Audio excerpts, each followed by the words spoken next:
Baik, Assalamualaikum warahmatullahi wabarakatuh. Perkenalkan, nama saya Syifa Nadia Maharani. Saya dari kelas TI 4506 dengan nomor NIM 12012112029.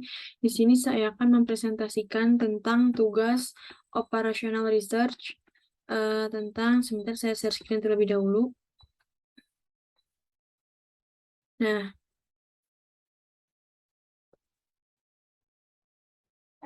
tentang design of radiation therapy problem atau tentang masalah terapi radiasi. Nah, di sini design of radiation therapy di sini dijelaskan ya. Kalau sebentar. Nah, kalau di sini Mary itu didiagnosa dia memiliki kanker yang lumayan lumayan stadium akhir, dan secara khusus dia memiliki tumor ganas yang besar di area kandung kemih. Nah, di sini dijelaskan kalau Mary ini akan menerima perawatan medis yang paling canggih yang tersedia untuk memberinya setiap kesempatan yang mungkin untuk bertahan hidup. Nah, jadi si Mary ini akan mencakup perawatan yang sangat canggih, salah satunya yaitu terapi radiasi ekstensif. Nah, terapi ini tuh melibatkan penggunaan mesin perawatan sinar eksternal. Nah, sinar eksternal ini untuk melewatkan radiasi untuk melawan kanker-kanker yang ada di tubuhnya itu. Kita lanjut. Nah, jadi tujuan dari desain ini tuh untuk memilih kombinasi balok yang akan digunakan dan intensitas masing-masing untuk menghasilkan distribusi yang paling terbaik. Yang paling terbaik ini. Setelah desain perawatan dikembangkan, itu diberikan dalam banyak angsuran, tersebar selama beberapa minggu. Untuk mengilustrasikan bagaimana teknik variabel untuk menangani kendala fungsional dalam dua bentuk ini, kita akan menggunakan model perencanaan terapi medis Mary ini ya. Data untuk perancangan terapi radiasi Mary ini sudah kita lihat. Ini ada 4 area. Yang pertama, healthy anatomy. Untuk healthy anatomy, fraction of entry dose absorbed by areanya itu, BIM-nya itu mendapat 0,4 dan BIM 2-nya itu 0,5. Terus untuk restriction-nya tuh minimize. Yang kedua, critical tissues, BIM-nya itu 0,3, BIM 2-nya 0,1, dan dia itu restriction-nya kurang dari sama dengan 7. Yang ketiga, tumor region, BIM 1-nya 0,5, BIM 2-nya 0,5, sama dengan 6. Center of tumornya BIM 1-nya 0,6, BIM 2-nya 0,4, dan restriction-nya lebih dari sama dengan 6. Selanjutnya, ini merupakan data dari tabel yang tadi. Nah, untuk X1 ini menjelaskan tentang dosis entry point for BIM 1. Nah, jadi untuk BIM 1 dalam kilorats. Yang kedua untuk BIM 2 dalam kilorats juga. Nah, jadi perlu diingat, dalam kasus ini tuh minimize ya. Minimize Z 0,4x1 ditambah 0,5x2 dengan pembatas 0,3x1 ditambah 0,1x2 kurang dari sama dengan 7. Pembatas yang kedua 0,5x1 ditambah 0,5x2 sama dengan 6. Pembatas yang ketiga 0,6x1 ditambah 0,4x2 lebih dari sama dengan 6. Dan pembatas yang keempat x1, x2 lebih dari sama dengan 0. Nah, dari mana kita mendapatkan pembatas ini tuh? Pembatas ini didapatkan dari tabel yang sudah kita lihat di depan layar ini. Nah, ini merupakan pembatas-pembatasnya. Selanjutnya, kita akan membuat bentuk standar. Nah, perlu diingat juga ini merupakan minimize ya. Untuk pembatas 1, untuk pembatas 1 ini 0,3x1 ditambah 0,1x2 ditambah x3. X3 sama dengan 7. Nah, kenapa plus X3? Karena dia dalam pembatas ini tuh kurang dari sama dengan. Nah, jadi itu yang membuat nilai plus. Nilai plus di sini, plus X3. Yang kedua, pembatas yang kedua merupakan 0,5x1 ditambah 0,5x2. Nah, karena dia di sini sama dengan, berarti dia itu non-basis. Non-basis, dan di sini dia tidak ada ditambahkan X ya. Jadi dia tidak ditambahkan. Nah, pembatas yang ketiga 0,6x1 ditambah 0,4x2 negatif x4. Nah, kenapa dia negatif x4? Karena di pembatas yang ketiga tadi 0,6x1 ditambah 0,4x2 lebih dari sama dengan. Lebih dari sama dengan itu menjelaskan menjadi di sini menjadi negatif. Menjadi negatif. Nah, jadi dapat disimpulkan kalau pembatasnya itu kurang dari, dia itu positif, dan jika pembatasnya lebih dari, dia menjadi negatif ya. Nah, selanjutnya X1, X2, X3, X4 lebih dari sama dengan 0. Nah, ini merupakan bentuk yang belum sempurna gitu ya. Masih karena basisnya, karena ini pembatasnya belum basis semua gitu. Ini belum kanonik. Nah, belum kanonik. Selanjutnya, nah, ini merupakan bentuk kanoniknya. Bentuk kanoniknya, jadi cara membuat dari bentuk standar ke bentuk kanonik itu ditambah dengan M ya, M. Nah, jadi tadi yang variabel yang, tadi pembatas yang bukan basisnya itu kan ada pembatas 2 yang ini, dan pembatas 3. Pembatas 3 ya. Pembatas 3 kenapa disebut tidak basis atau non-basis? Karena dia itu negatif. Kalau negatif itu dia itu non-basis ya.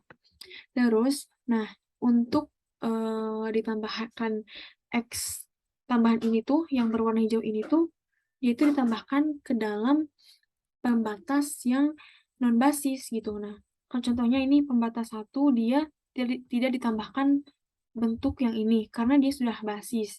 Pembatas yang kedua, dia ditambahkan X5, karena dia belum basis, karena dia masih non-basis. Nah, untuk pembatas 3 juga dia diberikan X6, karena dia masih non-basis, karena tadi sudah saya bilang tadi, negatif itu merupakan non-basis. Nah, tujuannya apa untuk ditambahkan ini X5 dan X6 ini? Tujuannya agar kanonik, agar sempurna gitu, agar semuanya itu berbentuk dalam basis gitu.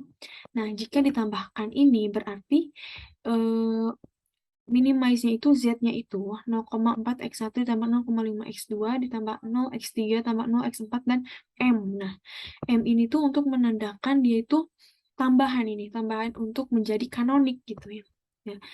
M. Nah, yang ditambahkan itu kan X5 sama X6. Jadi M X5 ditambah M X6. Nah, X1, X2, X3, X4, X5, X6 lebih dari sama dengan 0. Nah, terus kita iterasi tabel pertama. Tabel pertama kita tulis semuanya X1, X2, X3, X4, X5, X5, 6. Nah, dari sini ya. Dilihat dari sini. Nah, ini untuk konstantanya dilihat dari sini dan kita input di bagian atas. X1 memiliki konstanta 0,4, X2 memiliki konstanta 0,5, X3 0, X4 0, X5 M, X6 M. Nah, jadi ini juga nih, ini merupakan variabel nih.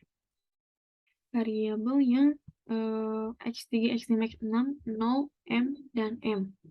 Nah, kita selanjutnya kita ini untuk mengisi tabel-tabel di sekitaran ini tuh dilihat dari konstanta dari pembatas juga. Nah, misalkan ini pembatas 1, 0,3x1. Kita tulis 0,3x1 di jajaran x1. 0,1 di jajaran x2. Berarti dia tulis 0,1 di x2.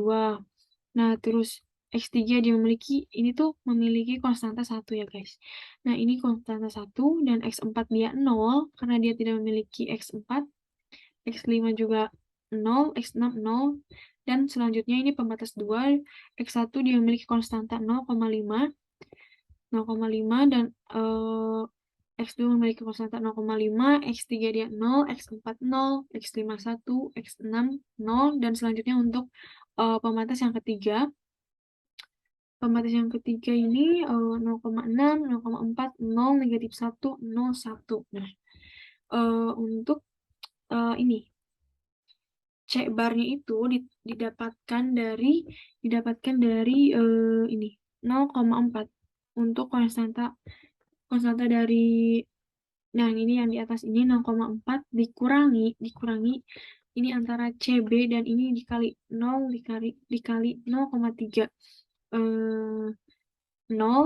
M dikali 0,5 M dikali 0,6. Nah, jadi kan ini jumlahnya udah 1,1 M. Jadi 0,4 dikurangi 1,1 M. Gitu. Nah, untuk yang kedua ini, baris C bar yang kedua ini, 0,5 dikurangi 0 kali 0,1. 0, M dikurangi 0,5. M dikali 0,4 jadi 0,9 M. Jadi 0,5 dikurangi 0,9 M. Nah, untuk ini 0 dikurangi 1, 0 dikali 1, 0, M dikali 0, 0, M dikali 0, 0. Jadi 0 dikurangi 0 jadinya 0. Terus yang ini 0 dikurangi 0 dikali 0, 0, M dikali 1, M dikali 0, 0. Nah, jadi hasilnya itu, sebentar. M dikurangi M jadi 0 ya. M dikurangi M jadi 0. Terus ini 0 dikali 0, 0, 0 dikali M, 0, 1 dikurangi M, M dikurangi M, 0 juga. Nah, gitu. Jadi ini juga, ini konstanta itu dari mana sih konstanta ini? Konstanta ini merupakan dari pembatas juga nih, dari yang ininya, dari sama dengannya ini, 766. 766. Jadi kita bisa dapatkan Z. Nah, Z itu kita kalikan lagi, 7 dikali 0, 0, 6 dikali M, 6M, 6 dikali M, 6M, 6M ditambah 6M sampai dengan 12M. Tuh. Nah, ini kenapa dia mendapatkan kunci di X1 dan X6, karena di sini kita cari, karena ini minimasti berarti kita cari M terbesar. Di sini M terbesar, jadi kita X1 dan rasio terkecil ada di X6. Jadi X6 kita eliminasi dan kita ganti dengan X1 di iterasi kedua, di tabel kedua. Nah, ini merupakan iterasi kedua. Sudah diganti, ini jadi X1 jadi kesini, dan X6 dan jadi hilang.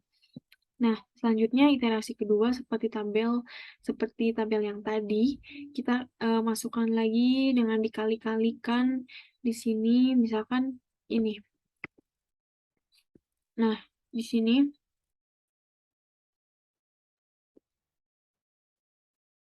jadi sebentar. Nah, jadi dari sini kita bisa dapatkan ini merupakan kuncinya di sini ya, di B3. Jadi kita akan membuat rumus. Membuat rumusnya itu di sini berarti ini menjadi 1, ini menjadi 0, menjadi 0. Nah, untuk 1 ini berarti kita mendapatkan rumus 1 per 0,6 dikali B3. Nah, kuncinya ada di B3 ya, guys. Nah, terus yang kedua ini min 1 per 2 B3 ditambah B2. Ini agar hasilnya ini menjadi 0. Terus ini rumusnya min B3 per 3 plus B1. Nah, kita lanjutkan ke iterasi kedua.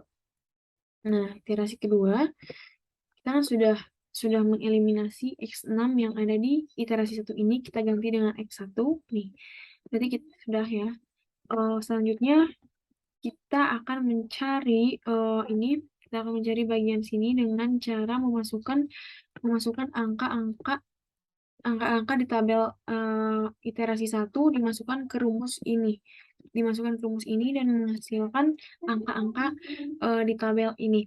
Nah, selanjutnya kita cari seperti biasa C bar dengan cara ini, misal saya contohkan 0,4 dikurangi. Nah, 0 kali 0 kan 0 ya. 0 tambah M kali 0, 0 tambah 0,4 dikali 1.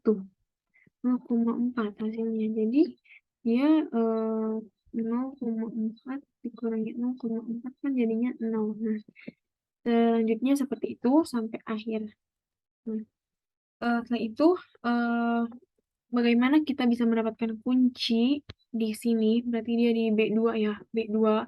Karena dia rasio terkecil, nih rasio terkecil di X4 dan rasio terkecil 1,2. Nah, setelah itu iterasi ketiga. Nah, selanjutnya untuk lanjut ke iterasi ketiga kita membutuhkan rumus agar kita bisa mengisi tabel yang di sini. Nah, caranya bagaimana kita mendapatkan rumus? Nah, di sini kan kuncinya ada di baris X5, berarti B2 ya, karena baris kedua. Nah, berarti kuncinya ada di B2. Nah, berarti kita mendapatkan rumus ini. Ini agar menjadi 1, kan? Terus ini agar menjadi 0, dan ini menjadi 0. Kita mendapatkan rumus, kuncinya berarti ada di B2. Nah, berarti rumusnya yaitu 1 per 0,83 kali B2 ya. B2 biar ini menjadi 1. Biar ini jadi 1 kan berarti 1 per 0,83 dikali 0,83 kan jadi 1. Nah, selanjutnya ini menjadi 0 berarti rumusnya min 1 per 2 B2 ditambah B1. Terus yang ini kita sesuaikan lagi berarti 2 B2 ditambah B3. Nah, jadi rumus yang kita dapatkan ini bisa mengisi tabel yang di sini. Tuh. Nah, jadi setelah melakukan iterasi ketiga, kita mendapatkan hasil kesimpulan X1 yaitu 12, X2 sama dengan 0, dan Z sama dengan 4,8. Z ini Z. Nah, jadi sekian presentasi saya. Mohon maaf jika banyak kekurangan. Wassalamualaikum warahmatullahi wabarakatuh.